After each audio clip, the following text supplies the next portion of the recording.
Market Journal, television for agricultural business decisions, is a presentation of the University of Nebraska-Lincoln's Institute of Agriculture and Natural Resources. Promotional support is provided by the Nebraska Farmer Magazine. Hello everyone, I'm Troy Moling and thanks for joining us today on Market Journal. Lots to tell you about this week. Let's jump right in. And beginning the broadcast, property taxes are a hot topic with those in the ag community. Just last week, the Nebraska Legislature's Revenue Committee said finding a solution to high property taxes starts with helping farmers and ranchers and rural school districts. Last week, I was joined by University of Nebraska Extension Water and Agricultural Law Specialist Dave Aiken to discuss recent property tax developments, why they're so controversial in the state, and what may be ahead. Property taxes are the biggest tax that we pay for state and local government in Nebraska, bigger than sales tax and bigger than the income tax as well. In addition, the big ticket issue is our local schools, and it's mostly funded through local property taxes. We're pretty low in terms of state aid. Finally, on the ag side, for over the last 70 years, property tax payments by Nebraska farmers and ranchers have been 146% of the average for the country as a whole, considering net farm income. For Nebraska, the last 3 years, that's been 88% higher. So it's almost double what the rest of the country is paying in terms of property taxes on ag land. What happened with property in the 2019 legislative session? Well, we did get a couple of bills passed. There's a property tax relief for flood victims. That is great that one passed. In addition, there's another one that says if the county or school district is going to let revenue go up without changing the rates, they still have to hold a public hearing on that increase. So those are both good changes. But the big issue in terms of whether we're going to do any major property tax relief, that never got beyond the debate stage because there was never enough support to move it. And why do you think that is?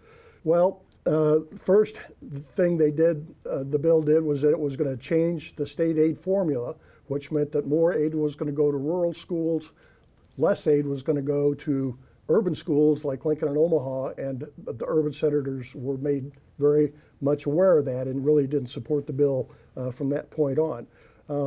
In addition, they were going to raise, or a lot of the sales tax exemptions were going to go away, so everybody who was going to lose an exemption came and complained about that. Finally, the governor has been clear for the last several years that he's against raising one tax in order to provide tax relief somewhere else.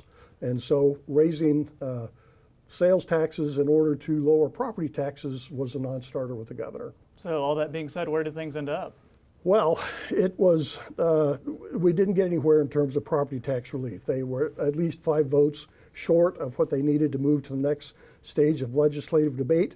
And so in response, some rural senators voted against reform of the state economic development program, which they had originally supported, but they voted against it so that they could try to tie these two bills together and get them both to pass in the 2020 unicameral. And what do you think the next step will be?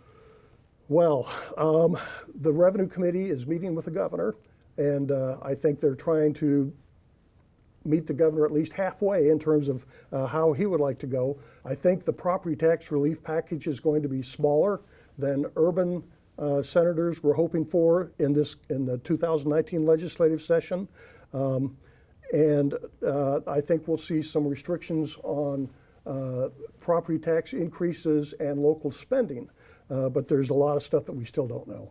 Okay, lots of big changes. So I guess the big question is, do you think the governor and the unicameral can come together to accomplish this? Man, that is the big question, because if they don't, there will be a ballot initiative on the 2020 ballot that would, the so-called 35% solution, which would be a real dramatic way to address this issue. Go into a little more detail on what that 35% solution is. Basically, what it would do is that everybody who pays property taxes in Nebraska would get a 35% credit on their state income tax return. So if I'm a homeowner with a $150,000 house, pay $2,400 in property taxes, I would get an $840 refundable credit on my state income tax return. If I owed the state $200 for income taxes, I would, instead of writing the state a check for $200, I'd get $640 back, the $840 credit minus the $200 that I still owe the state. If I didn't owe the state anything, I'd get the whole $840 back. If I was going to get a $200 refund, I'd get a bigger refund. I'd get $1,040 back. So if you're an ag producer, how would that impact you? What does that look like? Well, they pay quite a bit more than homeowners in terms of property taxes. So if you're looking at a farm or a ranch that's, say, $2.5 million property value, they would pay about $30,000 in income taxes. 35% would be a $10,500 refund. So if they didn't owe any income taxes, they'd get a check from the state back for $10,500. So this 35% solution doesn't sound cheap. No, it would cost about a third of the total state budget, or about $1.5 billion a year. That's a lot of money. That would definitely impact the state budget. Yeah, that's a third of the state budget that would just disappear. So the governor and the legislature would have to decide, are we going to do this through cutting state spending? Are we going to raise taxes? Or are we going to do both? And whatever they do, they either have to cut spending by a third, or raise sales and income taxes by a third, or some combination. So if they cut the budget by 20%, they'd have to raise sales and income taxes 13%. It's any way you cut it, it would be a bruising legislative session trying to deal with that budget shortfall. Nebraska Governor Pete Ricketts said last week it's, quote, imperative that lawmakers come up with a solution to lower property taxes in time for the upcoming legislative session. And this is a story Market Journal will continue to follow. Let's get a check now on markets. And this week's guest is Dr. Frayne Olson. He's with North Dakota State University Extension, serving as a crops economist and marketing specialist. And starting off, Frayne, what's going on with the wheat market? We've got fewer acres. There's a lot of production in other parts of the world. Is this causing it to be more difficult for producers when it comes time to making decisions on that crop? Yeah, the wheat market has been kind of soft. I mean, we've had some really good, strong wheat production around the world. The winter wheat production here in the U.S. is also very strong. We had some quality issues start to appear in the spring wheat crop here in the northern plains. But again, when you look around the world, the largest wheat exporter right now is Russia. They had a very large crop last year. They're expected to produce and export a lot of their wheat. So we have some really stiff competition, especially for the winter wheat classes, because the Russian wheat tends to compare quality-wise very similar to our winter wheat country, like the Kansas, Nebraska region. France also had a very good crop this year. The French wheat, from a quality standpoint, is probably more similar to the soft red winter wheat that we grow into the Ohio River Valley area. And again, they had a larger than normal crop. They've been very, very competitive in the world market. And then we get into Canada. The Canadians, again, their total production is up a little bit from last year, but their exports are forecast to be lower because, again, they had some of the wet harvest and snow that we had up here in the northern plains. So they do have some quality issues. And again, it's not that all of the crop has been damaged, but they got a really wide quality profile. And Frayne, also a big story, corn and soybeans and the extra moisture in this year's crop. And the money to get that dried isn't an expense that producers need. Are there any selling strategies for folks out there who may be dealing with that? You know, to be really honest, from a marketing standpoint, there's limits. You know, because you're still going to have to get the grain dried regardless, whether you will pull it off in the field and dry it yourself, whether you haul it to town and let the elevator or commercial drying take care of it, or whether you even put it in a bin and try and keep the airflow to keep it in condition later on. At some point, you're going to have to take that moisture out to make it marketable. And so that cost is going to be one of those costs you're going to have to absorb. Now, one of the issues that farmers will be looking at, and I know because of the propane supplies right now are being very, very tight, there might be some shifts in, do I try and dry it myself and run it through my own drying system, or do I haul it to town and let the elevator dry it for me? And again, I think there's going to be a lot of individual localized situations. Farmers are going to try and have to do the math on which makes most sense for them on their individual farms. All right, Frayne, we've got some rapid fire questions for you. Want to get some quick thoughts on big trade topics that we're continuing to follow. First off, USMCA, what's the holdup here? Okay, so USMCA, it seems as though, so Congress has to pass that. That's one of the trade agreements that has to be authorized by Congress. There has been movement on that. Both the Republican and Democratic side have said they'd really like to try and get the the USMCA onto the floor for a vote before the end of the year. And so it looks as though we're making some progress. Odds are very likely, very good that we'll have that authorized, hopefully by the end of the year. Next up, the U.S.-Japan trade agreement. Not too many details been released here. Any updates? The main thing is that we negotiated a reduction in the tariff rates. For your viewers, probably the two commodities that will have the most benefit will be beef as well as for wheat. Because of the TPP agreement that the U.S. backed away from, there were certain countries that allowed, that Japan was allowing lower tariff rates for. The U.S. now has been able to match those tariff rates, so we should see an increase or at least a rebound in the flow of both beef as well as wheat into the Japanese market, which would be very beneficial. It sure would. And we also have the Comprehensive Economic and Trade Agreement between Canada and the EU. So what's this, and does it mean anything for U.S. farmers? Yeah, CETA. So again, the Canadians have closer trade ties with Europe than the United States does, especially on agricultural products because of their history. This agreement kind of broadened that ability to be able to enter, for Canadian products to enter into the European market. Again, a couple of the large products that we're looking at is primarily in the wheat, also in some of the pulse crops, field peas and lentils. There's also some beef that flows from the Canadian market into the European market. So they're now at a slight advantage over the United States. The U.S. has just started a round of negotiations between the U.S. and the European Union. There's the current hang-up really is whether agricultural products will be included in those negotiations or not. The U.S. wants to include agriculture in negotiations, the Europeans do not. And finally, the biggie is China. Are we still in wait-and-see mode here? Yeah, we're still in wait-and-see mode. That's going to be a challenge for us. There was information this week that came out to say that, well, negotiations are probably going a little slower. There was a press release saying that the U.S. negotiators were hinting that we may not get an agreement with China before the end of the year. I think a lot of people were expecting that to happen. This is a day-to-day negotiations, and every day it seems like we're getting new information. So you're just going to have to try and stay current on what's happening. Dr. Frayne Olson, we always love your insight, and thanks for being with us today. All right, thanks a lot.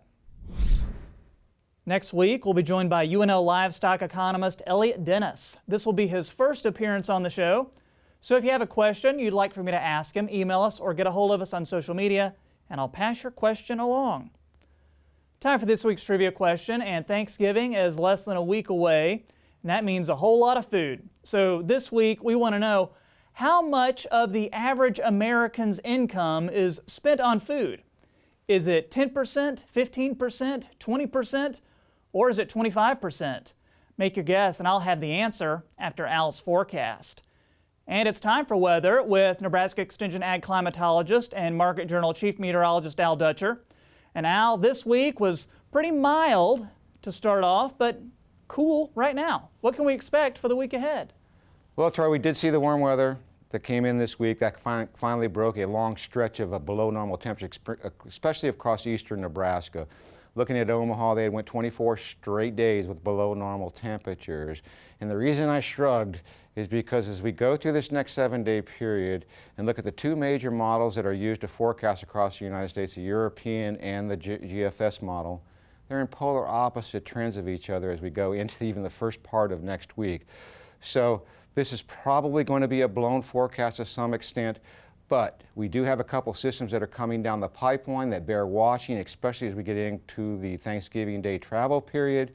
One right before Thanksgiving, and then another system coming in during the weekend right after we get through Thanksgiving.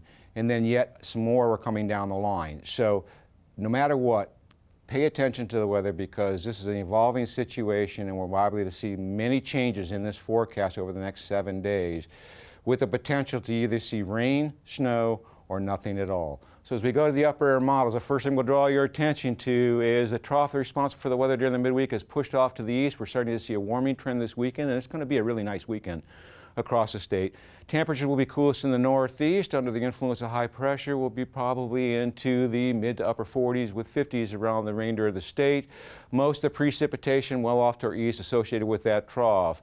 As we go into Sunday, we start to see more of a zonal flow with a weak wave that moves through, nothing with the way of precipitation, but we do see a surface low development shown by the GFS in the Texas Panhandle that will start to lift moisture up into our region.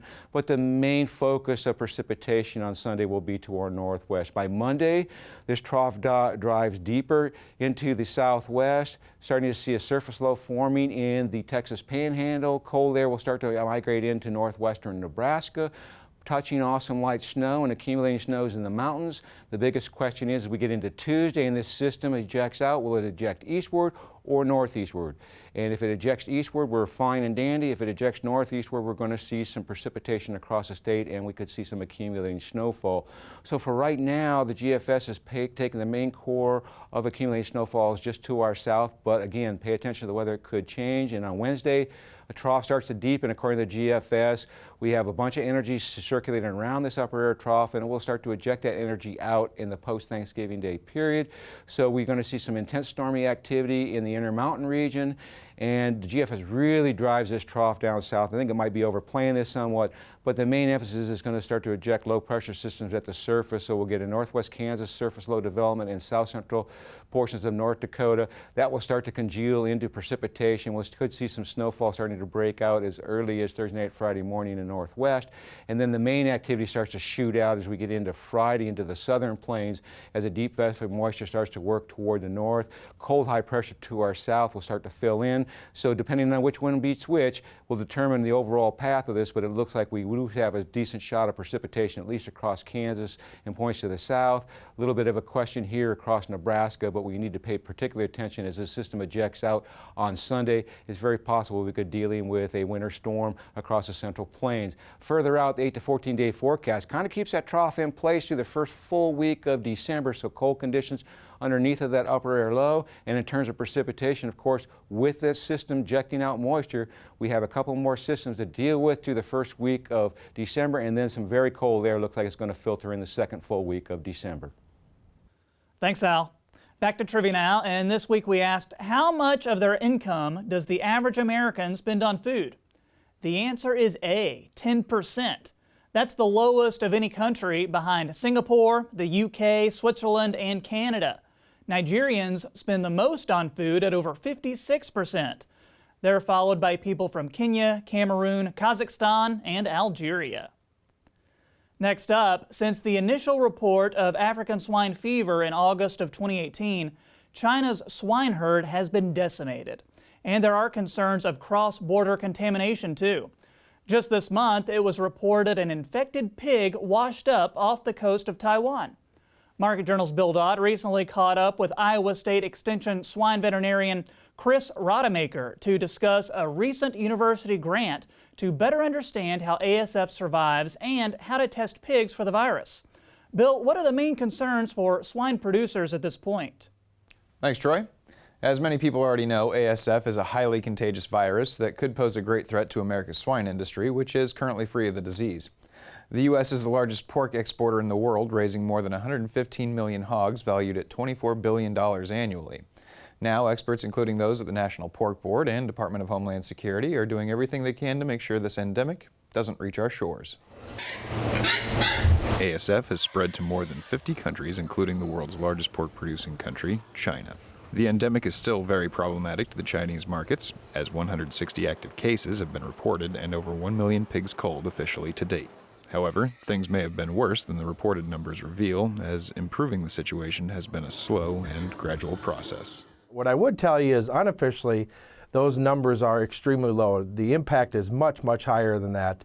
I think it's been pretty consistently reported by industry experts, people who travel over there, people who work in China, even some of the banks. Rabobank would say 30% probably closer to 50% of the animals in China have been culled over this last year. So still a very big emerging issue over there. I would say there still are infections going on, at least from people that I talk to. There's still cases. They've probably changed some things in terms of their industry structure, placed more emphasis on biosecurity and containment. So I believe that there will continue to be cases, but probably not to the level what happened this first year after the outbreak in that country. As the old adage goes, one man's loss is another man's gain, and there's little difference here for U.S. pork producers. Early indications showed that China had a fairly large surplus of pork in cold storage, and through this event, that surplus may be dwindling more than Chinese officials would care to see. This series of events has created a global export opportunity for pork producers.